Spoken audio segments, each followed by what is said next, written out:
And welcome back to the First and Goal podcast. My name is Lewis, and as always, next to me is my beautiful co-host, Laraib, as we are here to go into week 4 of this NFL season. And just in case you are wondering, we are filming this on Thursday. So if you want to see our Thursday night football predictions, go check out our last episode for our week 3 recap. All of our opinions still stand. That was a really fun episode. So definitely go check that out. And go check us out on TikTok. You've seen some of our shorts recently. We are now also posting them on TikTok. So go show us some love on that platform. First and Goal Pod is the tag. We'll put them in the description below so you can go check us out, Laraib. But yeah, week 4, a ton of interesting games to get into, Laraib. How are you feeling going into this week? It feels like the season has been blowing past us, Lewis. Already week 4, just like last week, we were talking about, Ravens Chiefs on Thursday Night Football, and here we are. Now we're into the meat and bones of the season. We know what teams are. We know what they like to do, what they don't like to do, what they struggle against, and what they perform well against, Lewis. And I think this is where I start to make my comeback in the picks. And so without further ado, let's get into it. The Saints traveling to Atlanta to play the Falcons. The Falcons are favorite at home, Lewis. Who do you got? So, I've been kind of going back and forth on this one a lot, Laraib. And the biggest thing that scares me is this injury report. We know for certain that Eric McCoy, Saints all-pro level center, he would have won it this year but he's deserving of the honors. He's that critical to this team and their success. He's going to be out. He's put on IR, so he's going to miss at least 6 to 8 weeks, unfortunately. But just not going to make it for this specific Sunday. Falcons also down their center, but that's just a low on their injury list. We're also, guys like Demario Davis, Alvin Kamara popping up. I expect those guys to play. But their interior offensive line, that's the biggest thing for me. Cesar Ruiz and Eric McCoy being out. And we saw when those guys were out of the game, just that Eagles interior defensive line was eating us alive on Sunday, Laura.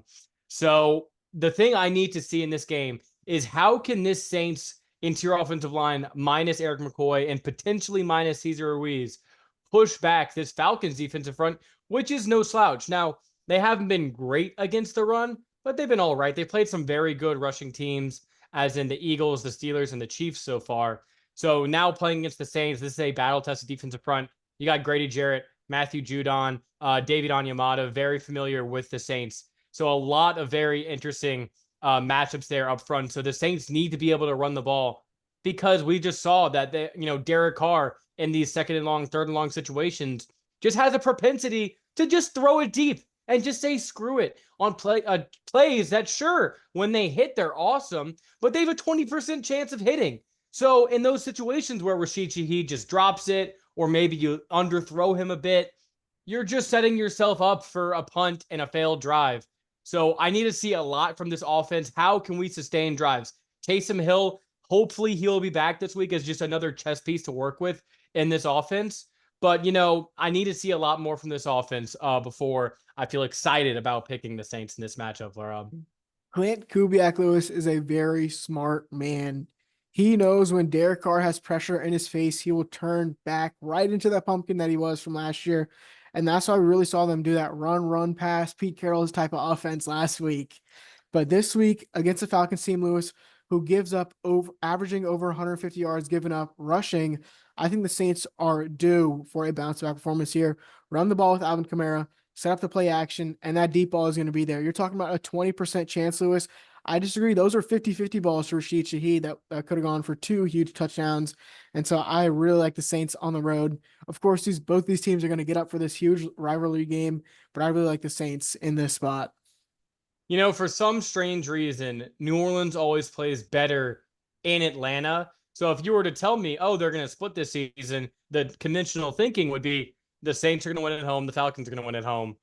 But the weird thing in this matchup is it's kind of always the opposite. So this is the spot, Laraib, where, Falcons are 1-2, Saints coming off a disappointing loss. Both these teams really, really need it. No, of course, every game matters and every team wants it, but there is no lack of urgency from either party. And I just think that right now the Saints are playing a little bit better. You're not facing as formidable a defensive line like you did against Philadelphia last week. And I think they're going to have more success moving the ball. And I think the Saints defense matches up extremely well with this Falcons offense. So give me the Saints in this one, Laraib. Who dat 26 to Falcons 20 in this ball game. I'm gonna go a little bit lower scoring than you. I think it's a field goal game, 20-17. A late Bijan touchdown for my fantasy team makes it a lot closer than it is supposed to be. But the Saints go to 3-1. Yeah, crazy Drake London 3 touchdown game does not get it done for the Falcons. But Laura, let's go ahead and move on to another divisional matchup. A very exciting one indeed. The Minnesota Vikings undefeated traveling to Green Bay to face the Packers. Green Bay favored by 3 points against the undefeated juggernauts in Minnesota. Laura, why would you think that the Packers are favored in this matchup? Now, if it's as simple as Jordan Love is back, well, it's his first game back from injury. There's a lot of stuff to get figured out. And this Brian Flores defense has shut down two of the best offenses in the NFL in back-to-back weeks. So what makes you think this won't happen in Green Bay, or will it? I think that's exactly what's going to happen. Like you hit the nail on the head right there, Lewis. Spot on. Jordan Love, at 3 points given to the Packers at home. I think that's because Vegas feels like he's going to play. Matt LaFleur came out today and said he's a true game time decision. Now, is that just game talk? Is that just to throw off the Vikings? I don't know yet. I haven't dug into it that much. But what I know is in his first game back and against this Vikings defense, I believe he's going to struggle. I think that the matchup in this game is going to be the two defenses. The Vikings, we know what they've been doing the last 2 weeks, and the Packers, well, not against great competition against Anthony Richardson 2 weeks ago and Will Levis last week. They've still shown that they're a solid unit. And so it comes down to Jordan Love or Malik Willis. I think Brian Flores has done a great job, and he's going to game plan, unlike the two past defensive coordinators they faced, game plan for Malik Willis running the ball every single play and Josh Jacobs. And so, I also want to give some credit to Malik Willis. He has some good throws, but come on, they've just been running the ball, and I think Brian Flores is going to have something for that. And so I really like the Vikings in this spot as well. See, well, I don't know about as well. Conventional wisdom. Undefeated Vikings. Some are calling this the Aaron Jones revenge game. I think that's what they're calling it. Some, including me. And then Green Bay -3 against this Vikings team, undefeated. They just beat the Texans and the 49ers, now albeit in Minnesota, but they really haven't skipped a beat all season long. Like, this team has just been trugging along, blowing out opponents, opponent after opponent. And if it's either a banged up Jordan Love or Malik Willis, you feel good about this matchup. So why the -3? That, Laraib, is because of one Matt LaFleur, a guy that for the longest time we didn't give a lot of credit to, but now you were on it a little earlier than I was with Matt LaFleur. I didn't believe in him, but he's really shown how good of a coach he is to, revive Malik Willis into a starting caliber quarterback who can win you games in the NFL. And Laura, I think this game will not be about the Packers quarterbacks. It'll be about the Vikings quarterback, Sam Darnold. Now, we saw back in 2021 when he led the Panthers to a 3-0 record, and everyone was like, Sam finally found his home. This is the spot for him. He's back. Well, and then the clock hit 12 and Cinderella's chariot turned back into a pumpkin. And that's exactly what is going to happen to Sam Darnold this week. It is midnight. We saw some of the signs last week. They're not asking him to do a much. And now your biggest game of the season on the road in Lambeau, you're expecting me to think that he's going to ball out and the hardest game, allegedly, for the division on their schedule? I don't think so, Laraib. I think he's going to get a beating in this one. I'm projecting at least one interception, if not an interception, for 6 points. And I like the Packers. Jeff Hafley, defensive coordinator, has these guys balling out. Give me the Packers. Jordan Love or no Jordan Love. 26 to Vikings 13. Go Pack, go. Completely asinine take from you, Mr. Butler. You know what Sam Darnold didn't have when he was in Carolina? I don't know, maybe the best receiver in football. Oh. You know what he didn't have in Carolina? Kevin O'Connell as offensive coordinator. You know what he didn't have in Carolina? A freaking run game. that he has all those pieces around him on offense. You said it, Lewis. He just has to just get the ball to his guys and not make any mistakes. And I think that's going to be really easy for him the way this defense has been playing. And so give me the Vikings. I think it's going to be a really tight, close divisional game. Maybe a couple picks from either quarterbacks, but I think it's going to be the Vikings 23-20 on the road. Yeah, I mean, honestly, I just think you're completely wrong here, but it's completely fine because I enjoy winning as much as the Packers do. But let's go ahead, Rob. That was rude. Excuse me. Let's go ahead and uplift the tone. Let's go to a very fun game. We have the Philadelphia Eagles traveling to Tampa. Philly favored by 2 points on the road, despite being no AJ Brown and no Devonta Smith. Laraib, is that what I'm hearing? Yes, I think, neither of them practiced today. And, the NFL has a 5-step concussion protocol. And I think one of the steps is you have to log a practice at least by Friday or Saturday. And so no practice for him today. It really feels like they're going to be without both of their top two wideouts in this one. I believe they added a sixth step that if you have ever been in contact with Tua Tagovailoa, either playing with him in the NFL or in college, then you're going to be at least another week out. So it looks like no Devonta Smith in this game. All jest aside, Larob, Tampa looked bad last week as they got dog walked at home by the Denver Broncos. And conventional wisdom, well, the Eagles are better than the Broncos, so aren't the Eagles just going to double that to the Buccaneers, Larob? There is a clear path for success for the Eagles, and it's exactly what they did last week to the Saints. Against a banged up offensive line, they were pressuring Derek Carr every play, and that's all they need to do this week again against a banged up Buccaneers offensive line. Baker Mayfield, I love me some Bake Show. Whenever there's a man in his face, there's a hand in his face. It's just not gonna go his way. Credit to that Broncos defense; they knew exactly what to do against him last week, and I think this is going to be a tale of the same tape from last week for the Eagles. Control the game with Saquon Barkley, maybe have a couple ghosts out on the field as well, and check down to Dallas Goddard. That's all you need to do, and you'll pick up a win against the Big Show and the Bucks.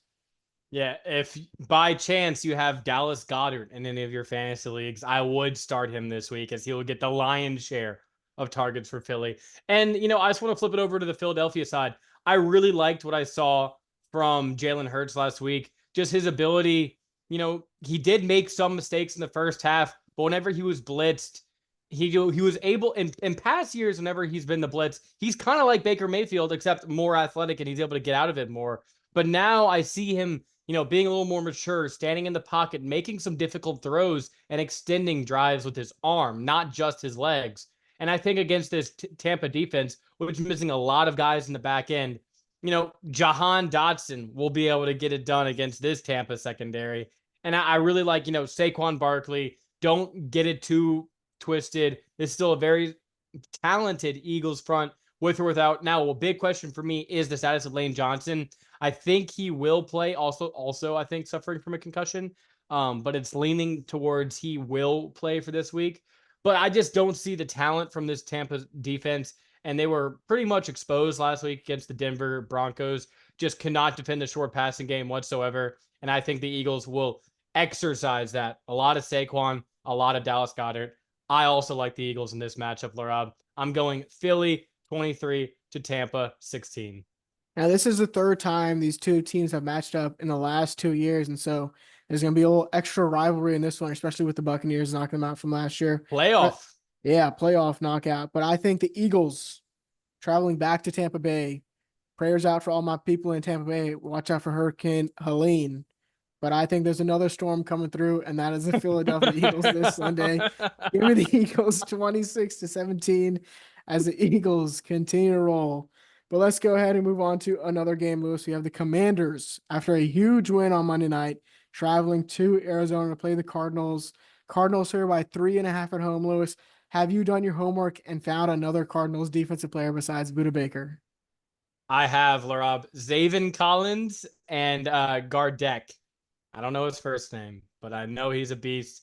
Wilson Sr., another safety. Don't know his first name. Donovan Wilson. Yeah, Donovan Wilson Sr. Excuse me. I do know his name.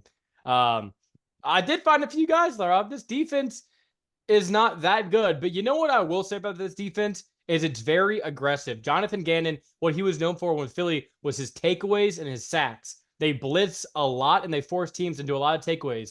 And if you remember from the last game, Jared Goff threw a pick six in that game to give the Cardinals a lead before half. And it But got no, no, called no. back. 2-minute warning, sniped Someone him. made a call. Someone made a Yeah, call. DraftKings said, excuse me.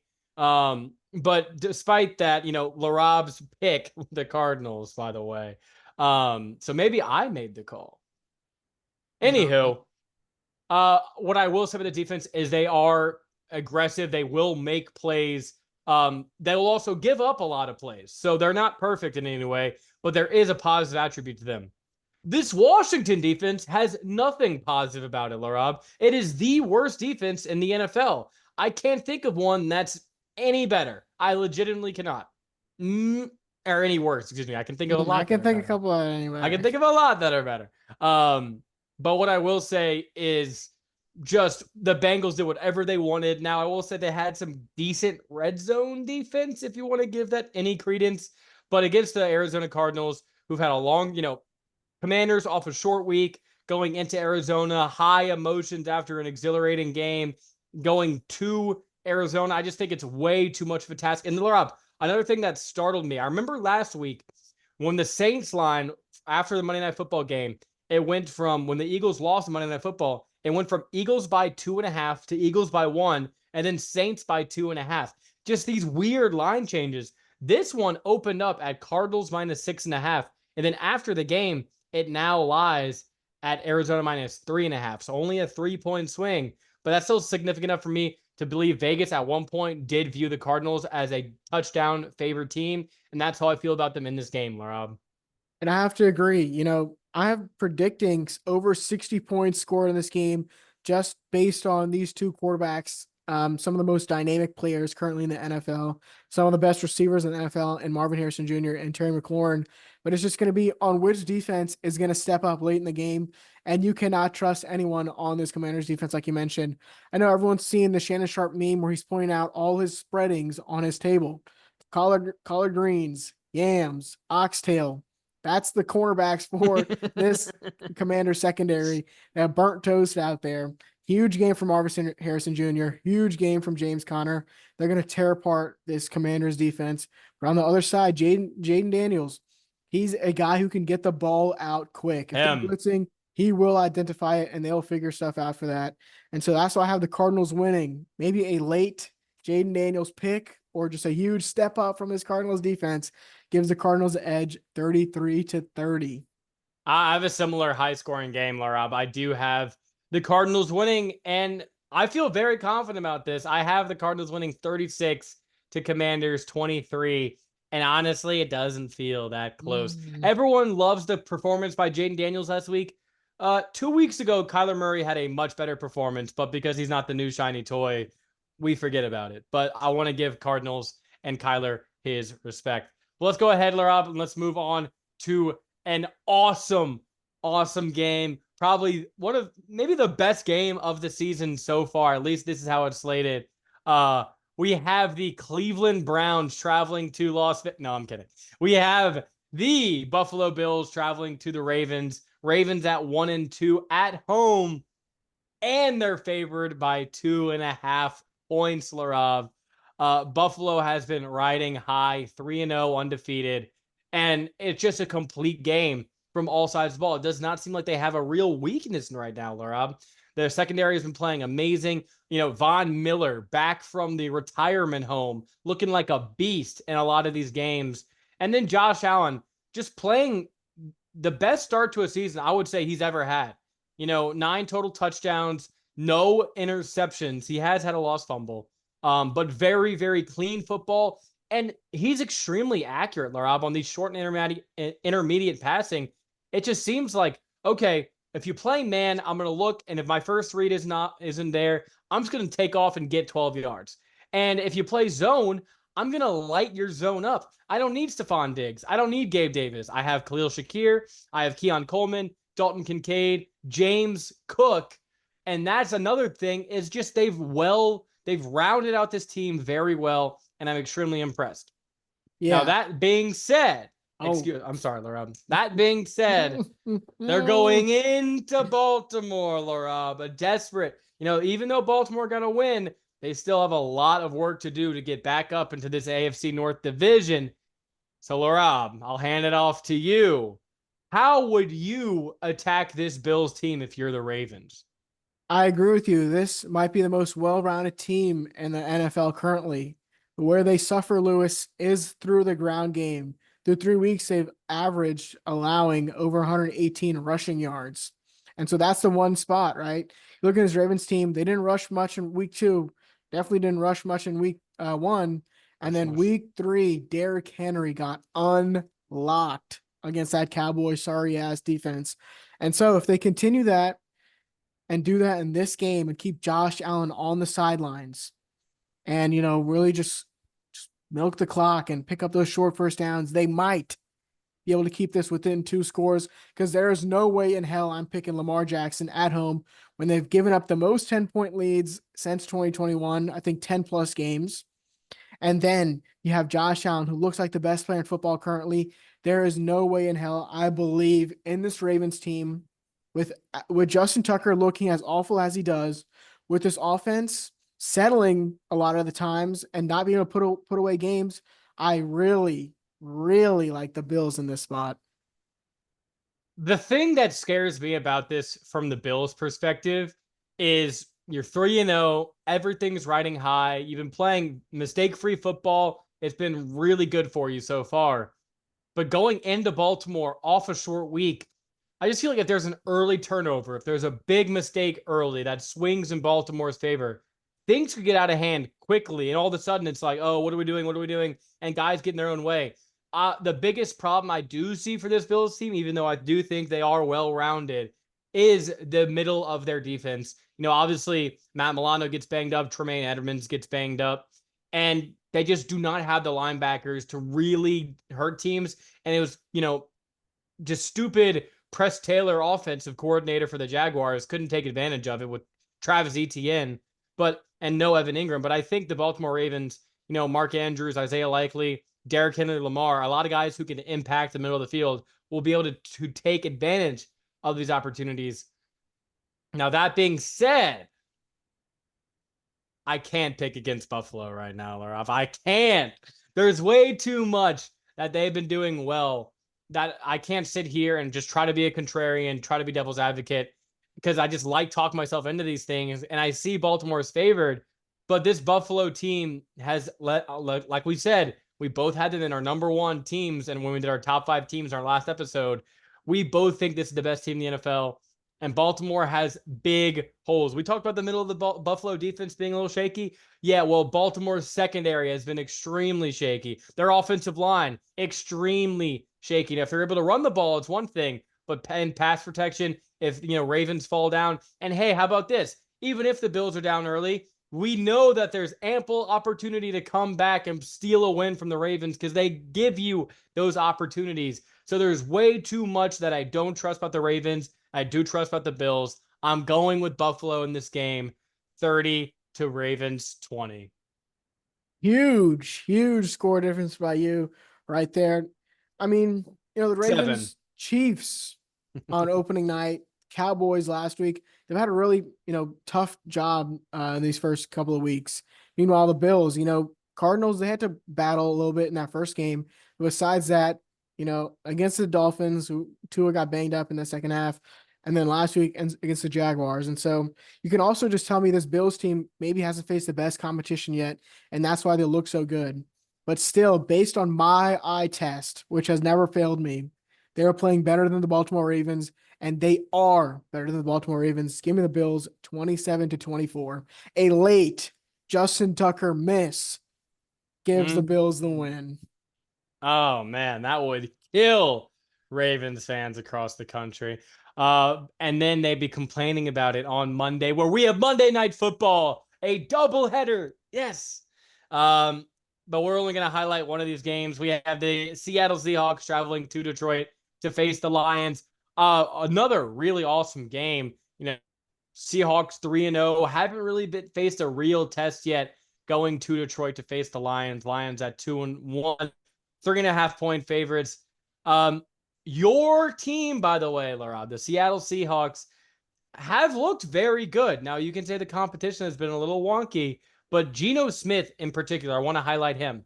His passing yards have been very good. He's found really good chemistry. It's his third year in, with guys like DK Metcalf, Tyler Lockett, second year with JSN.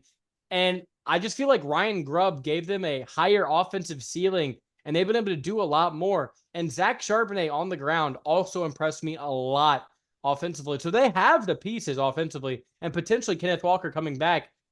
The only real thing that scares me about the Seahawks offense is that offensive line. They have some good pieces. I really do think left tackle, what's his name? Charles Cross. Cross. I think he is playing better than he did his rookie season.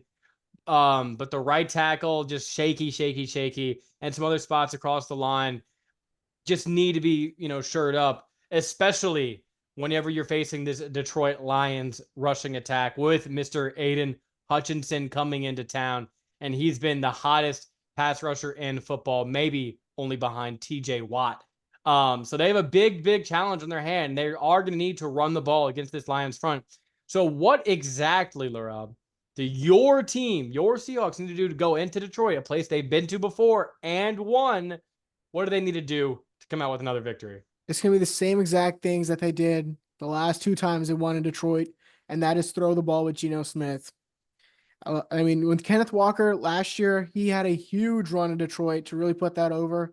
But I think the rushing attack is what's going to be the difference in this game from both teams. From the Seahawks rushing, I think it's going to be really difficult from Kenneth Walker. I think he's going to play this week dealing with that oblique, but you are just not able to run on this Lions team whatsoever. No. They've really shored that up.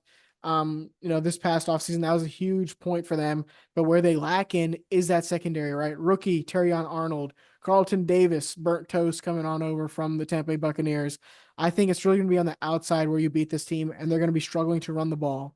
Then on the other side, running the ball for the Detroit Lions is going to be their key because Reek Woolen has looked like a top 5 corner in the league. PFF, when targeted, he's 0.0 average quarterback rating. He has been lights out. Now, not the greatest competition ever, but still a feat in itself.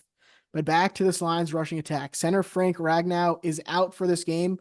And then for the Seahawks, Byron Murphy II is questionable and Leonard Williams is questionable. If the Lions want to win this game, it's going to be by running the ball, and it really depends on if those two guys are going to be in or out. But what have I been telling you about this Lions team all season long?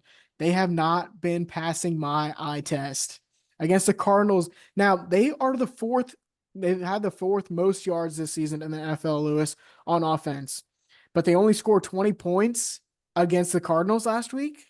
Are you kidding me? They only scored 20 points against the Rams in the regular time before they went to OT. Are you kidding me? 16 against the Bucks. Only 16 points against the lowly Bucks, who got head topped by Bo Nix. Jared Goff has looked off to me during this season. I really think the Seahawks are in a great spot here on the road to go 4-0. Yeah, a huge test. And you mentioned a lot about the trenches, and I really liked how you laid it out because it will be is going to be able to run the ball a lot. But this is a huge spot for Jared Goff, and he really hasn't played that well, Rob. Very inefficient in the red zone. And against blitzes, he just looked very slow, unathletic, and just panicky a lot. Where last year, we saw him stand in the pocket, take a lot of hits, and deliver to these guys down the field. But it just doesn't seem like he has that same level of confidence. Sam Laporta, carted it off with an ankle injury last week. He's questionable this one. I'm going to go ahead and lean to say he's not going to play. But even if he is going to play, he's been a non-factor so far this season. And Seattle has the guys. Mike McDonald, if there's anything, remember last year when Mike McDonald faced the Lions, what did that Ravens defense do to the Lions? They punked them. It was a joke. And so now he brings those same philosophies, minus a few guys, essential guys in the interior, but a lot of talent on the back end.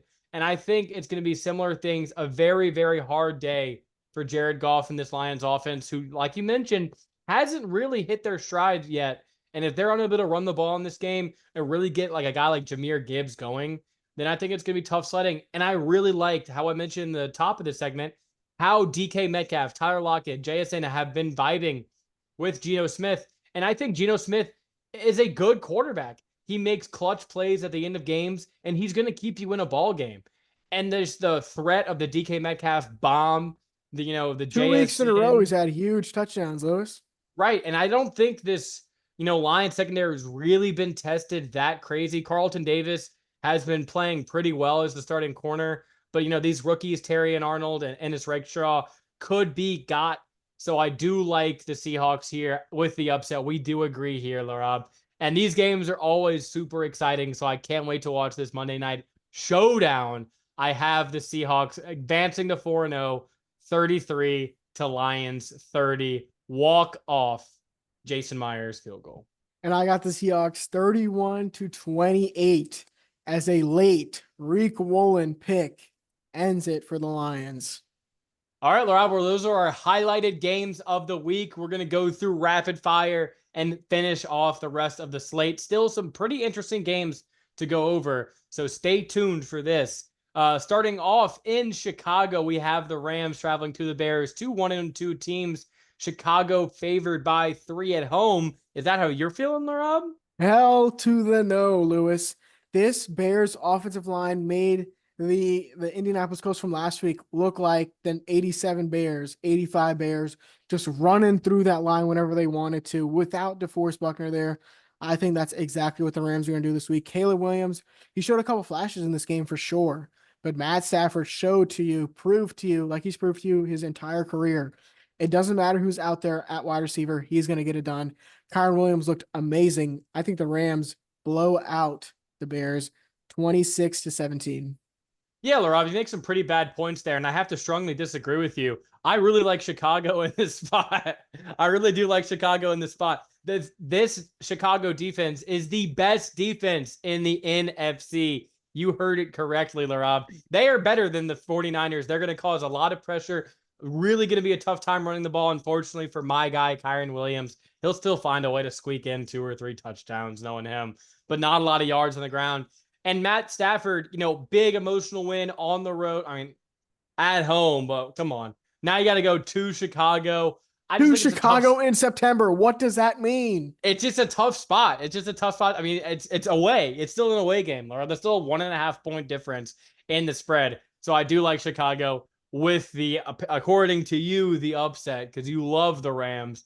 And Caleb Williams, this is going to be his first game where he leads the offense to a win. I like the Bears now, Larav.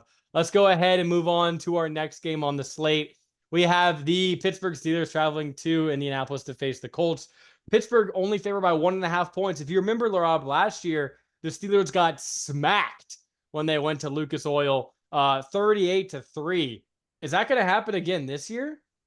No, I think your Steelers, with the best defense in the NFL, are just going to march right in and take whatever they want from Anthony Richardson, who looked awful in that Bears game, to be quite frank.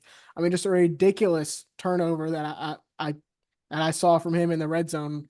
I think the Steelers, Justin Fields looked great, as much as I hate to say it, in that last game against the Chargers. And I think if he continues that against this Colts team that hasn't looked that good, I think they win this one 23-17. Yeah, I think Justin Fields getting a lot more confidence week by week, and the offensive coaching staff is slowly giving him more and more leash to the offense. And I think they're going to have a lot of success, running the ball on this Colts front.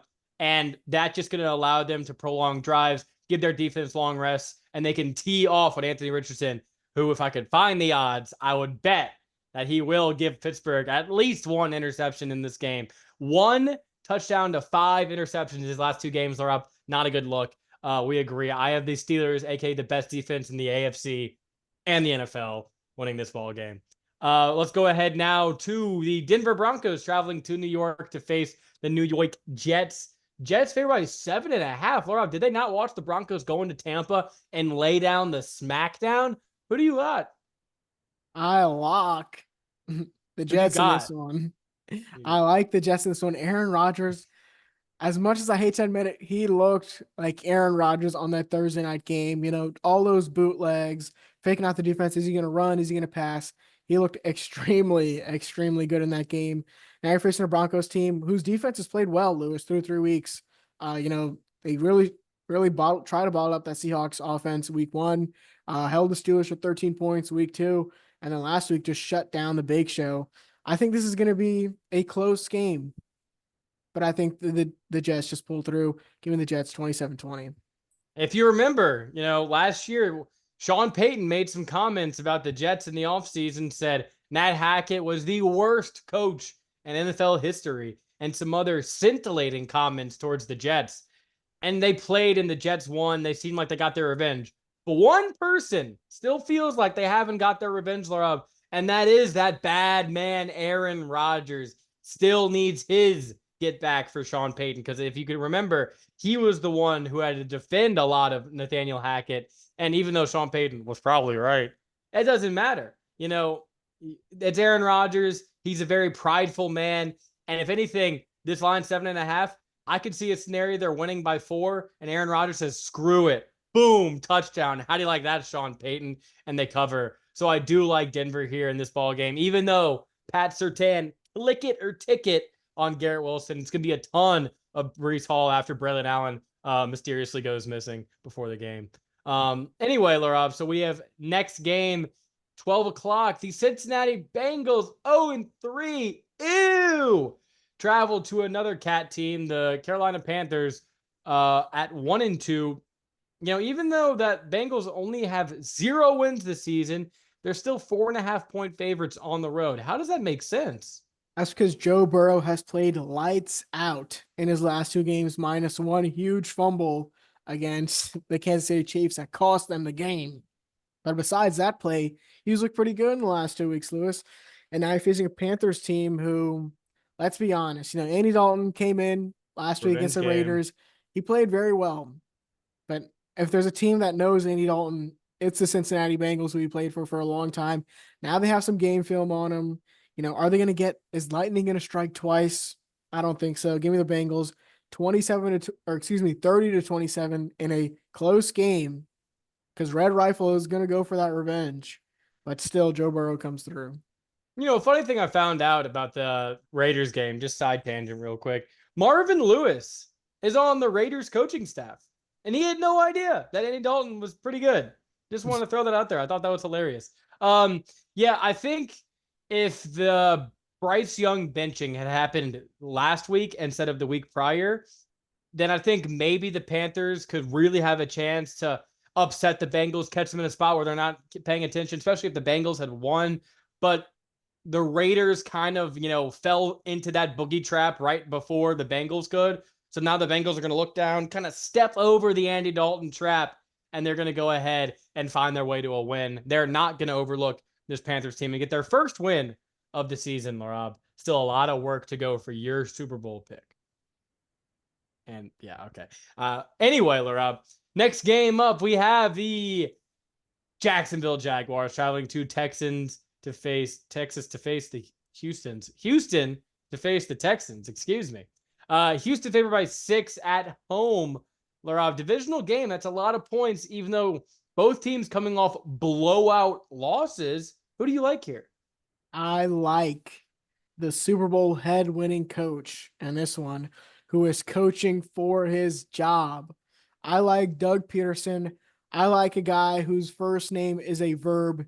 Give me Press Taylor on the road against the Houston Texans, who have not looked that good this season, Lewis. Let's be honest. They have not passed my eye test, to be fair. And with Joe Mixon not practicing today, they're gonna have to struggle running the ball, Lewis.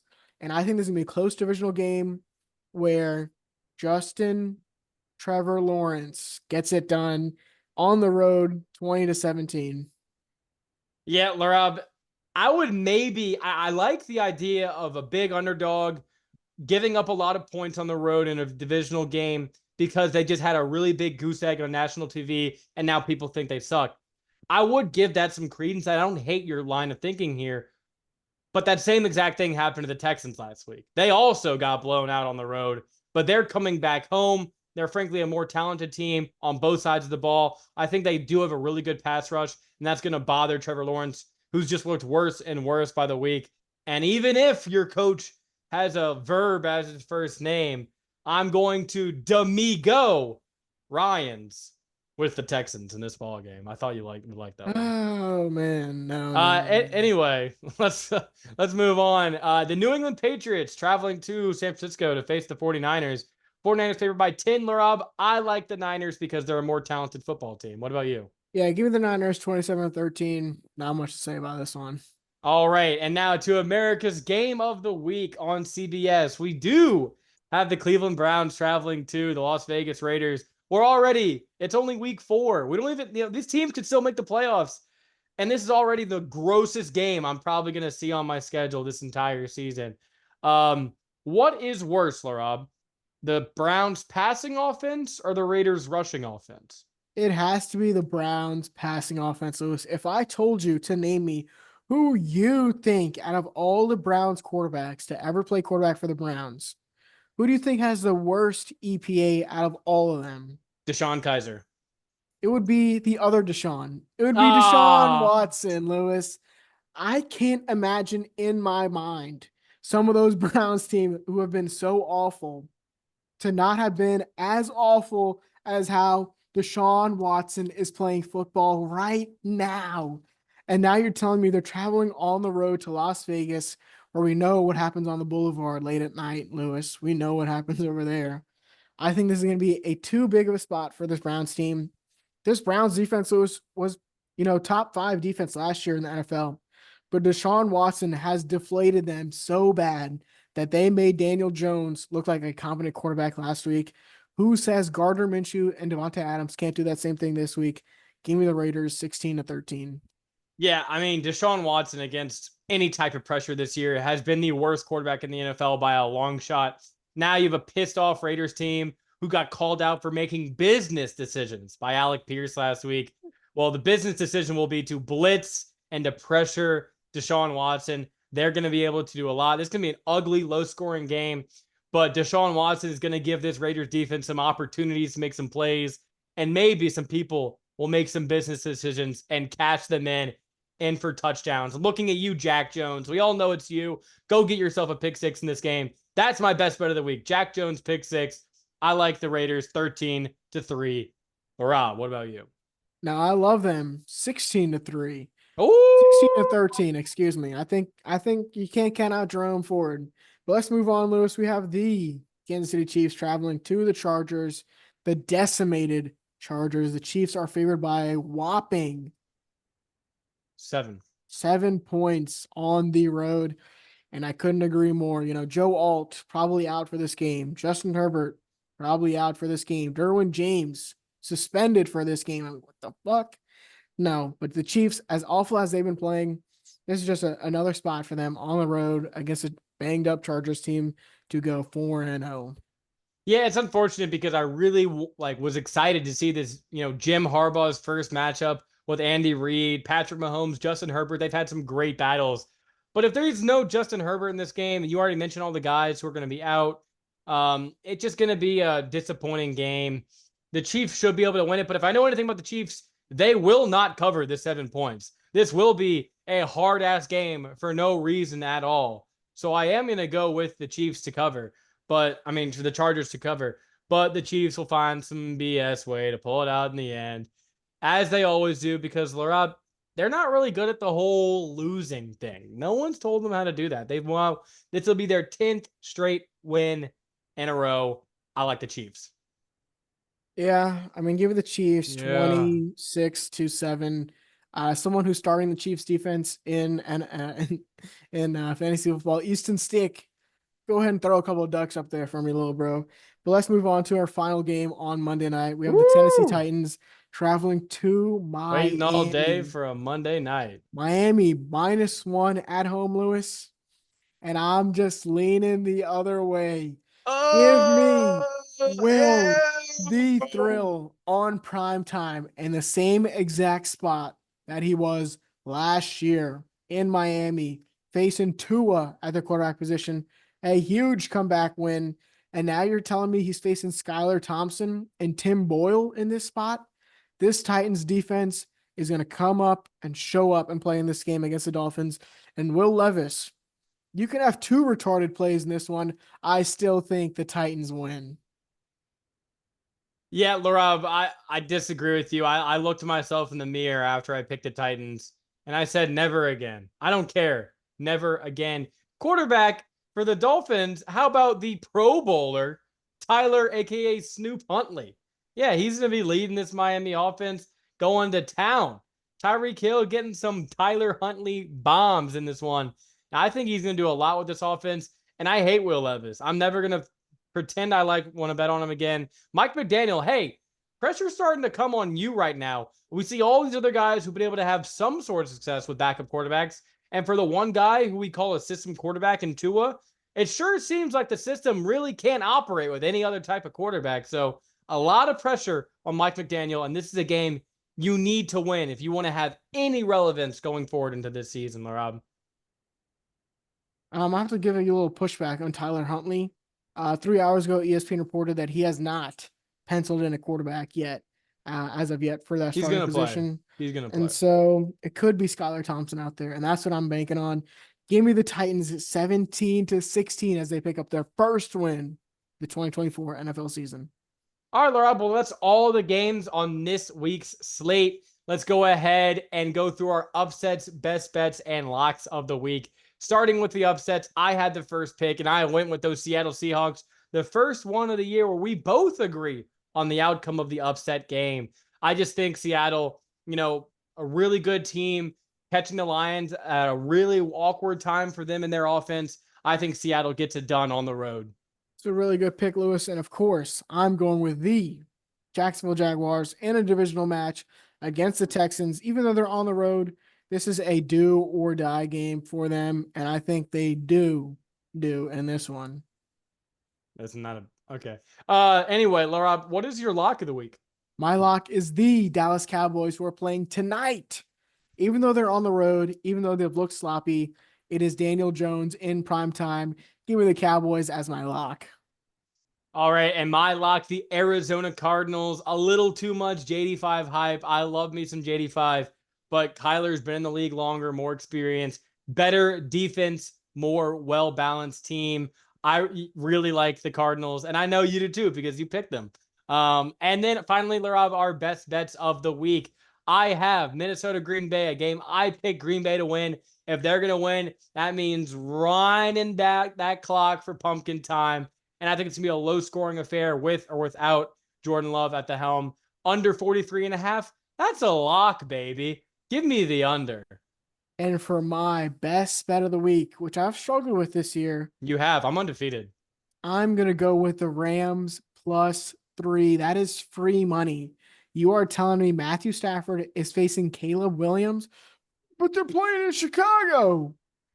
It is a cool 70 degrees outside in Chicago. I bet you Matthew Stafford is going to air Football out. weather. It's going to air out that sorry ass Bears secondary. Give me the Rams +3. All right, Laraib. Well, that's going to do it for our review episode. Thanks for everyone if you've made it this far along.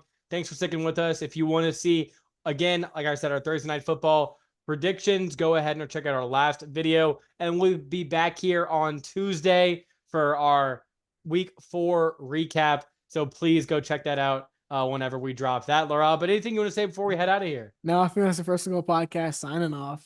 Peace.